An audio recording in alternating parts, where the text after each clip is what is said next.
为什么中国教育体系中没有逻辑学，而美国却把逻辑学列为从小到大学的必修课？因为联合国教科文组织规定的7门基础学科，逻辑学它排名第2，可见这门学科对人类发展的进步存在着很大的关联。但是它的存在不符合我们的教育目的，这里面存在的黑暗，今天绝对能颠覆你的三观。有人说我们的教育目的是为了培养听话的996，仅此而已，多一点都不符合资本对底层人的期望。而这教育的过程还需要扩大内需，所以我们也成为了地球上无可出其右的补课大国。补课的费用能掏空一个双职工家庭全部的工资剩余。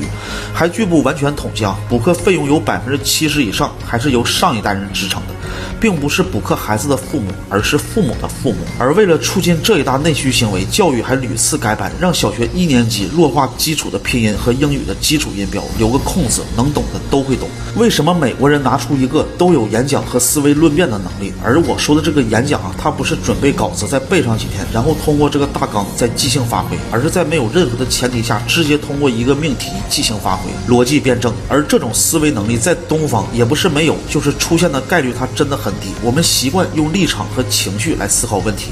而有逻辑的人就会用理性和逻辑来思考问题，解决问题。看过美国小学教材的人都会发现，小学3年级呢，他们就已经培养说理文中的原因和结果、事实和看法的区别。到了6年级，就需要有系统的评估判断能力，结合所用的论据和适用性和恰当性，再用准确有说服力的隐语来合理陈述观点。而这些内容如果拿到我们这里，即便是成年人，其实都是很难的，完成不了。比如我为什么可以偷你的东西，但是你不能追我，如果你追我，我受伤了，那你就要承担责任。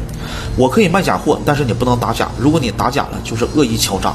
房子可以烂尾，但是房贷你还必须还，不还你依然是老赖。专家可以胡说八道，但是你不可以，如果你说，那就是造谣。这些命题如果交给你你除了吐槽还能说出什么观点吗？1分钟漫画逻辑学这本书作为逻辑学的入门教材，虽然是漫画版，但它不只是针对孩子，还包括成年人。如果你也觉得这个视频说的还是有些道理，那么这本书你一定要看。无论你是处于什么年龄，我相信逻辑学在你的头脑中应该就是空白的。当你头脑打通这个思路之后你就会发现很多之前想不通的事儿，很容易就能找到最根本的原因给解决了，并且还对读者的思路、口才、表达都有质的提升。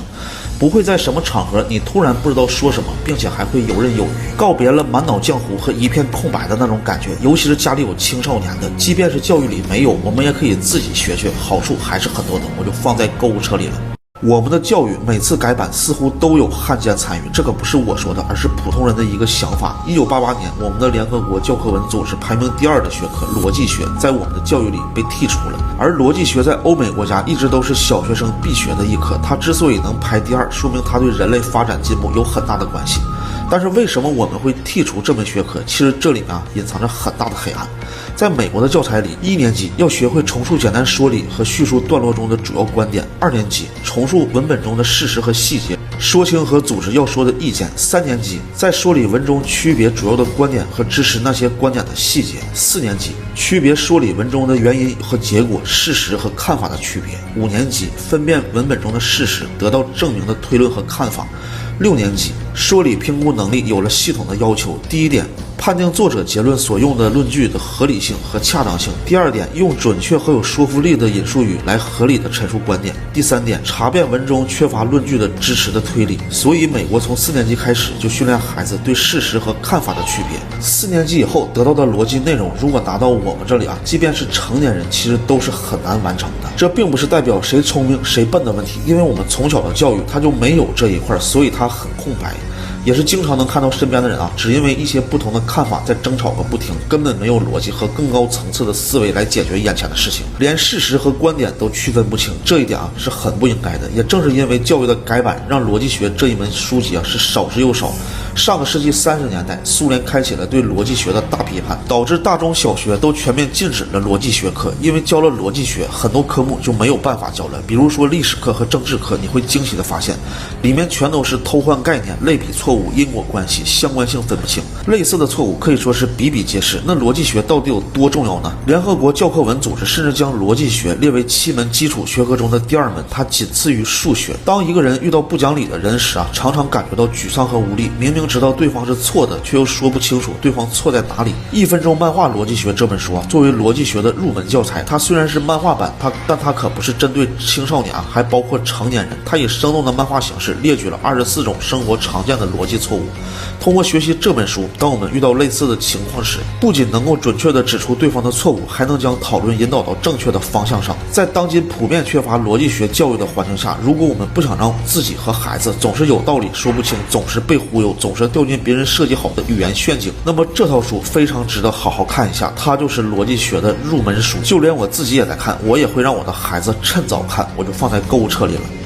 埃及的金字塔它到底是什么？有人说它是外星人的信号塔。在人类的认知里啊，金字塔作为法老的陵墓的观念已经深入人心，但真实的数据迄今为止还没有在金字塔中发现任何一具木乃伊，所以这个观点啊它不成立。当我们从高空俯视时，可以清晰地看到它有8个面。现在广为人知的图坦塔蒙木乃伊、拉蒙西斯木乃伊都不是从金字塔中发现的，而是发掘于底比斯遗址附近的一处狭长的石灰岩的山谷中。其他一些不太有名的木乃伊也都是从金字塔附近的墓穴中挖掘出来的。所以金字塔建造的作用啊，至今都是一个未解之谜。如今我们要找到正北方向，就必须依赖于卫星才能达到这个精确。但4000多年后的古埃及人就已经做到了，他们是怎么实现的如此精确呢？而且金字塔还位于地球大陆的正中心，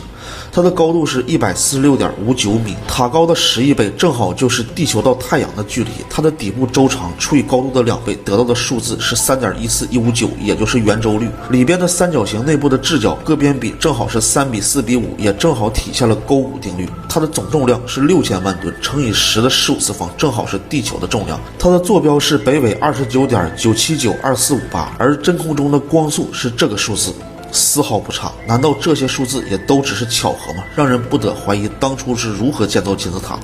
那么在4000多年前，胡夫金字塔一共用了20年的时间，每年用工10万人左右。假如把这些石块沿成赤道排成一排，其长度正好是赤道周长的2/3。更加不可思议的是，石块和石块之间吻合的也是天衣无缝。经历几千年的风吹雨打，石块之间连一把小刀都插不进去。古埃及人当时掌握最硬的工具就是铜，要把工程做到这种精细是非常困难的，并且还用到数学和天文等相关知识，因此建造金字塔的难度可想而知。种种迹象也表明建造金字塔的手是应该有图纸的，但是考古学家至今都没有发现，这就是更加令人疑惑了。或许金字塔它不是古埃及时候建造的，除了古埃及，那还是有谁能建造呢？他们建造的目的又是什么呢？有了解的可以在评论区里探讨。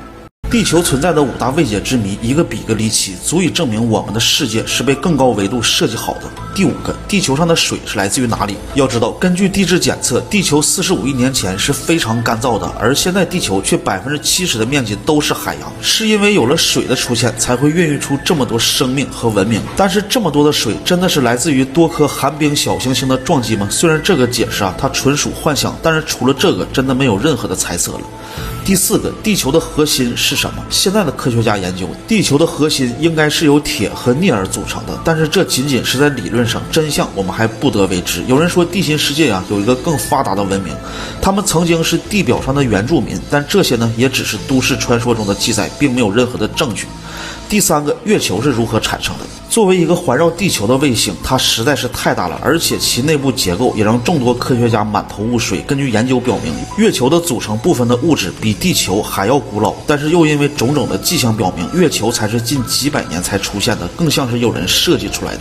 它不仅可以为地球遮挡陨石，还给地球上的海洋引出了潮汐。第2个，印度死丘事件。印度死丘事件是1922年印度考古学家巴纳尔在一座岛上发现的一座古城。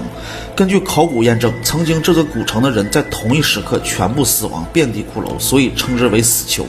而关于死丘事件，丝毫没有历史记载。第1个，圣经中的诺亚方舟到底是真是假？在圣经中有一个关于诺亚方舟的故事流传至今。一开始大家都认为诺亚方舟只不过是神话传说一艘船而已，但是在一次考察中发现了一次诺亚方舟遗址的东西，可能传说中的大船它真的存在，但是这一点还不算什么，主要是证实了圣经记载的内容如果都是真实的，那才是让人细思极恐的。你还知道我们的地球有哪些未解之谜呢？可以在评论区里一起探讨。